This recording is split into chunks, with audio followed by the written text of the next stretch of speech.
নাট্যাচার্য সেলিম আল দ্বীনের ৭৭তম জন্মজয়ন্তী ও জামালপুরের অন্যতম নাট্যদল থিয়েটার অঙ্গনের ৩ যুগ পূর্তি উপলক্ষে জামালপুরে শুরু হয়েছে ৩ দিনব্যাপী নাট্যোৎসব। গতকাল সন্ধ্যায় শিল্পকলা একাডেমির বীর মুক্তিযোদ্ধা গীতিকার নজরুল ইসলাম বাবু মিলনায়তনে উৎসবের উদ্বোধন করা হয়। ৩ দিনব্যাপী এই নাট্য উৎসবের মিডিয়া পার্টনার হিসেবে রয়েছে মুক্তচিন্তার স্বাধীন দৈনিক খবরের কাগজ। গুরু ভাসানের ভেলায় প্রদীপ প্রজ্বলন করে ৩ দিনের নাট্যোৎসব উদ্বোধন করেন জাহাঙ্গীরনগর বিশ্ববিদ্যালয়ের নাটক ও নাট্যতত্ত্ব বিভাগের অধ্যাপক ডক্টর রশিদ হারুন। উদ্বোধকের আলোচনায় তিনি বলেন,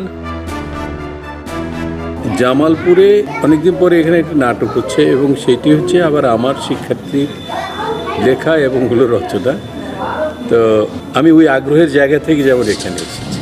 এই সময়ে বাংলাদেশের বিভিন্ন জায়গায় যেখানে নাটক, গান, কনসার্ট এগুলো করাই একটা কঠিন হয়ে দাঁড়িয়েছে। তো এখানে স্কুলের বাচ্চাদের দিয়ে ক্লাস 3, 4, 5, 7, 9 এসএসসি এই লেভেলের। অনুষ্ঠানে অধ্যাপক জাউদুল হক, অধ্যাপক ডক্টর মুজাহিদ বিল্লাহ ফারুকি, সরকারি জাহেদা সফির মহিলা কলেজের অধ্যক্ষ অধ্যাপক আব্দুল হাই আল হাদি, থিয়েটার অঙ্গনের অভিভাবক অবায়দুল্লাহ সুজা, অধিকারী শাহিন রহমান, মুখ্য সংগঠক ফাহিম মালেক, ইভান সহ অন্যান্যরা বক্তব্য রাখেন। পরে সাদিয়া তাবাসসুম বৃষ্টি রচিত ও শাহিন রহমানের নির্দেশনায় থিয়েটার অঙ্গনে প্রযোজিত নাটক উনচাঁদ মঞ্চস্থ হয়। উনচাঁদ নাটকের নাট্যকার সাদিয়া তাবাসসুম বৃষ্টি বলেন, আমার এই উনচাঁদের গল্পের বীজ যদি বলি তাহলে আমি পেয়েছিলাম আসলে আমাদের ৪র্থ বর্ষে একটি কোর্স থাকে সৃজনশীল রচনা, অর্থাৎ নাট্য রচনা করতে হয় আমাদের সবাইকে, এবং সেটা একটি ফিল্ড ওয়ার্কের মধ্য দিয়েই আমরা করি।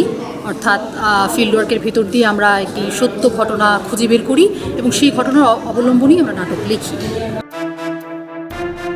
এই আয়োজনে যুক্ত হয় খবরের কাগজকে ধন্যবাদ জানান উনচাঁদ নাটকের পরিচালক শাহিন রহমান। নাট্যাচার্য সেলিম আল দ্বীনের ৭৭তম জয়ন্তী এবং থিয়েটার অঙ্গনের ৩ যুগ পূর্তি উৎসব উপলক্ষে আমরা আসলে এই নাটকটি করেছি। সাম্প্রতিক সময়ে নাটকের যে ক্রাইসিসটা তৈরি হয়েছে, শো হচ্ছে না, ঢাকাতেই খুব ক্রাইসিস, জেলা শহরগুলোতে তো কথাই নেই। সেই ক্রাইসিস থেকে উত্তরণের লক্ষ্য নিয়ে আসলে আমরা এই নাটকটা নির্মাণ করেছি। একদল শিশু এখানে কাজ করেছে, 16 জন পারফর্মার।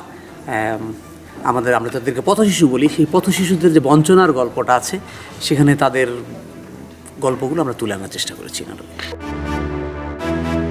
থিয়েটার অঙ্গনের 17তম প্রযোজনা উনচাঁদ নাটকটিতে নতুন পুরনো মিলে মোট 16 জন নাট্যকর্মী অভিনয় করেন। উৎসবের প্রথম ও দ্বিতীয় দিনের মঞ্চায়নে দর্শকের বেশ প্রশংসা কুড়িয়েছে প্রযোজনাটি। আজ জামালপুরে প্রয়াত নাট্য ব্যক্তিত্ব নুরুল আলম সেলিমকে উৎসর্গ করে নাটকটি আবারও মঞ্চায়িত হয় এবং আগামীকাল প্রয়াত সাংস্কৃতিক ব্যক্তিত্ব জাকিউল ইসলাম খান টিপুকে উৎসর্গ করে একই মঞ্চে সন্ধ্যা 7:30টায় উনচাঁদ নাটকটি প্রদর্শিত হবে। আগামী 22 আগস্ট নাটক মঞ্চায়নের পর জেলা শিল্পকলা একাডেমি থেকে আলোর মিছিল ও গুরু ভাসান যাত্রা নিয়ে শহরের ব্রহ্মপুত্র নদে ভেলা ভাসানোর মধ্য দিয়ে উৎসবের সমাপ্তি হবে। খবরের কাগজ, নিখাদ, নির্ভীক, নিরপেক্ষ।